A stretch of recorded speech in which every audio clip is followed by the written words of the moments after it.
याच्यामध्ये एक विशेष असा आहे की ह्या गार्डनमध्ये गेल्यानंतर त्या लोकांना जे रेस ट्रॅक आहे त्या रेस पण म्हणजे घोडे धावताना जे आहे तेही पाहता येतील. आणि याच्यामध्ये कुठल्याही प्रकारचं वरच्या ह्याला बांधकाम नाही आहे. पाथवे सोडून कुठलंही बांधकाम कन्स्ट्रक्शन नाही. पूर्ण 100% उद्यान आहे. आणि खाली जे आहे ते आपण म्हणाल मगाशी त्याप्रमाणे ते खालचं कुठले कुठले स्पोर्ट्स आहे दाखवा ना. स्पोर्ट्स कॉम्प्लेक्स ते दाखवा.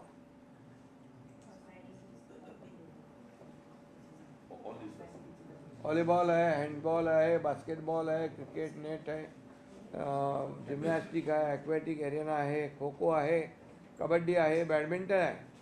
म्हणजे आपली मराठमोळे खेळ पण आहेत. कितने टाइप के हैं सब. शूटिंग रेंज है, रेसलिंग है, बॉक्सिंग है, स्क्वैश है, जूडो है,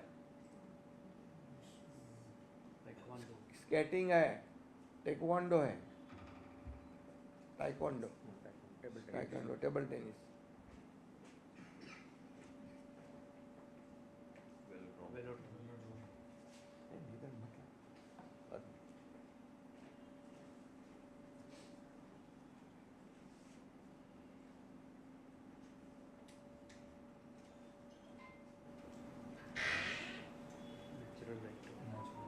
आणि दुसरी गोष्ट हे जे आहे खालचं याला पूर्णपणे व्हेंटिलेशन आहे आणि नॅचरल लाईट आहे.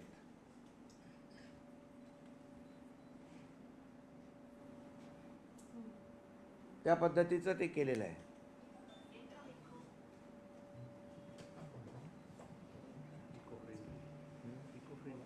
आणि टोटली हे सगळं जे आहे जे काही लोक मध्ये सांगत होते की तिथे काही वरती इंडोर स्टेडियम होईल, गेम होतील, कन्स्ट्रक्शन होईल, तर बिलकुल तसं काही नाही आहे.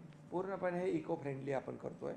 आणि मुंबईकरांसाठी 300 एकराचा मोठा ऑक्सिजन पार्क जो आहे या ठिकाणी निर्माण होतो. म्हणजे आतापर्यंतच्या इतिहासामधला सगळ्यात मोठा हा सेंट्रल पार्क आहे, सिटी पार्क आहे. हां, आता हे एक झालं. आता हे बघितल्यानंतर एक दुसरं एक आपलं तुम्हाला ठाण्याचं दाखवतो. हां, कनेक्टिव्हिटी दाखवा.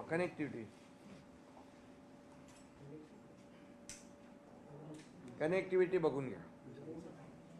हां, सांगा ना. आपल्याकडे आता मेट्रो 3 याचं स्टेशन इथं आलेलं आहे, नेहरू सायन्स सेंटर. त्या अंडरग्राऊंड खालच्या खाली महालक्ष्मी होणार. म्हणजे आता जे काय इव्हेंट होतात किंवा स्पोर्ट्स आल्यानंतर एवढ्या मोठ्या प्रमाणावरती लोक आले तर त्यांच्या मुवमेंटचा जो प्रश्न तयार आहे तो इथं खालच्या खाली या कनेक्ट होईल. आणि तोच अंडरपास हा ॲनी बेझंट रोड क्रॉस करून हजेरीला जाईल. म्हणजे हा जो पूर्ण कोस्टल पार्क आहे, हा कोस्टल पार्क खालच्या खाली या पूर्ण महालक्ष्मी सेंटर पार्कला आणि पूर्ण या सगळ्या स्पोर्ट्स कॉम्प्लेक्सला. आणि या ठिकाणी आपलं ऑलरेडी अंडरग्राऊंड पार्किंग सुरू झालंय. 1200 गाड्यांचं पार्किंग इथे येणार आहे. मूळ जो कोस्टल रोडचा जो प्रकल्प आहे त्याच्यामधलाच हा भाग आहे, ज्याच्यामध्ये 100 बसेस आणि बाकी गाड्या असतील. तर हा जो रस्ता आहे हा सरळ पार्किंगला कनेक्ट होईल. म्हणजे पार्किंगवरनं आपल्याला मेट्रोला जाता येईल खालच्या खाली आणि इथल्या सगळ्या सुविधांना पण व्हिजिट करता येईल. अशा पद्धतीचा हा पूर्ण आराखडा या ठिकाणी तयार करण्यात आलेला आहे. हा जो अंडरपास आहे ह्याचं काम मुंबई महापालिकेने MMRCL ला दिलेला आहे आणि त्याची निविदा देखील प्रसिद्ध झालेली आहे परवा दिवशी. आता हा एक तर जागतिक दर्जाचा मोठा सेंट्रल पार्क मुंबईकरांना वरदान ठरेल. आणि म्हणजे सगळ्यांनाच लहान मुलांपासून वयोवृद्धांपर्यंत सगळ्यांना याचा आनंद घेता येईल. जे आम्ही बोललो होतो, जसं आमचं महायुती सरकार आलं आणि त्यावेळेस आम्ही ती संकल्पना मांडली, त्याला आम्ही एवढं सगळं हे करून मूर्तरूप दिलेलं आहे. याचं आता काम सुरू आम्ही करू. आणि मी इथं मुंबईचे आयुक्त आताचे गगराणी जी यांना धन्यवाद देतो. हाफिज कॉन्ट्रॅक्टर बहुत ही अच्छा आपने किया है, ये आपके लिए आपका भी बहुत बहुत अभिनंदन. आणि सुरुवातीला आपले चैल कमिशनर होते, त्यांनी मग त्या लोकांशी बोलून रेस्कोर्सच्या लोकांशी बोलून ते जागा आपल्याकडे घेतलेली आहे. ठाणे शहरातलं एक ठाणे खाडी किनारी एक विविंग टॉवर आहे 50 एकरमध्ये आणि कन्व्हेन्शन सेंटर आहे कासरवडावली. हे देखील ऑफिस कॉन्ट्रॅक्टर यांनी बनवलेलं आहे आणि उंची आहे 260 मीटर. सबसे बड़ा है इंडिया का सबसे बड़ा आहे. आयफेल टॉवर 300 मीटर आहे, आपला 260 आहे.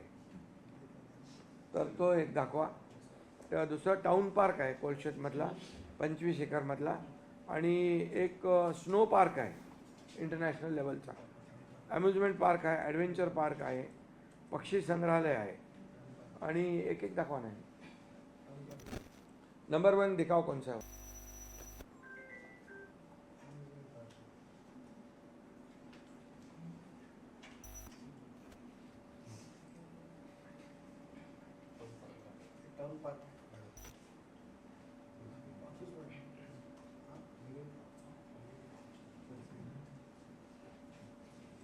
ये विविंग टावर है ना, टाउन पार्क वाला. हाँ, टाउन पार्क.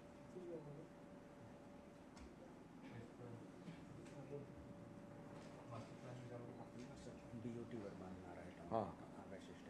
नाही लागणार.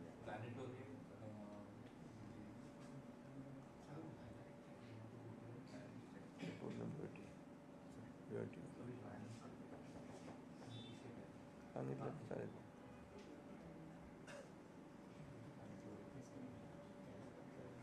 चार गोष्टी आहेत. Science centre, aquarium, science centre आहे, ॲक्वेरियम आहे, फिशरीज हेरिटेज आहे, प्लॅनेटोरियम आहे. 4 याच्यामध्ये कन्सेप्ट आहेत.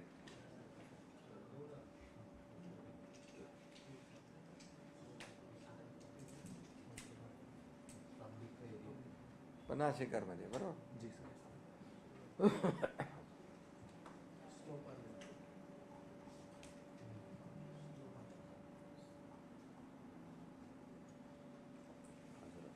स्नो पार्क आणि अम्युजमेंट पार्क स्नो पार्क आणि अम्युजमेंट पार्क परत 25 एकरमध्ये होईल. 25 एकरमध्ये आहे.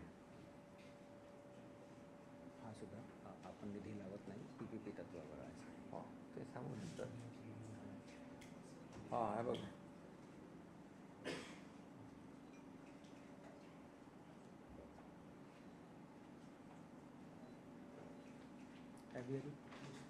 ॲव्हियरी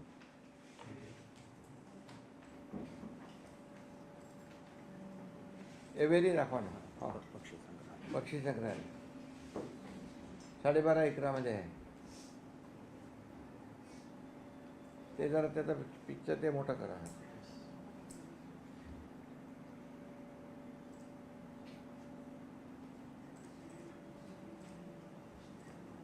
उपमुख्यमंत्री एकनाथ शिंदे यांची ही पत्रकार परिषद. रेसकोर्सवर सेंट्रल पार्कची उभारणी होतीये, त्याचाच एकूण हा आढावा या ठिकाणी दाखवला जातोय. नेक्स्ट पुढे.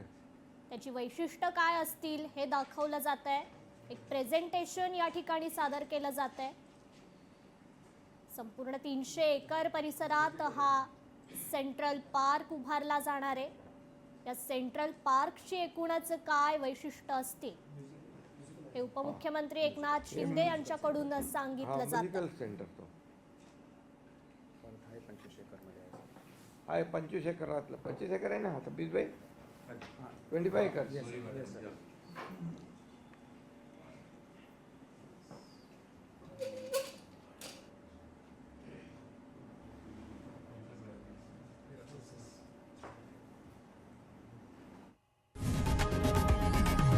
लोकशाही मराठी ऐका, पहा, जागरूक रहा.